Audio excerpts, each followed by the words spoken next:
Hello guys, welcome back to our channel. If you recently got a hotel collection scent diffuser and are getting ready to use it for the very first time, do not worry because setup is usually much easier than many people expect. Sometimes people unpack the hotel collection scent diffuser and feel unsure about where the oil bottle goes, while other times the diffuser powers on but does not seem ready to spread fragrance correctly. Since proper first time setup helps the hotel collection scent diffuser work smoothly from the beginning, learning the right process can make everything feel much simpler. The best part is that once setup finishes correctly, your hotel collection scent diffuser should begin filling the room with fragrance without much trouble. In this video, let's go through several easy steps to set up a hotel collection scent diffuser for first time use. Try these. Step 1. Place the hotel collection scent diffuser on a stable and open surface before setup begins.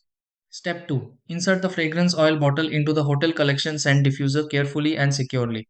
Step 3. Connect power to the hotel collection scent diffuser and confirm it turns on properly. Step 4. Check tubing or internal connections on the hotel collection scent diffuser if included with your model. Step 5. Adjust scent intensity or timing settings on the hotel collection scent diffuser before first use. Step 6. Test the hotel collection scent diffuser again.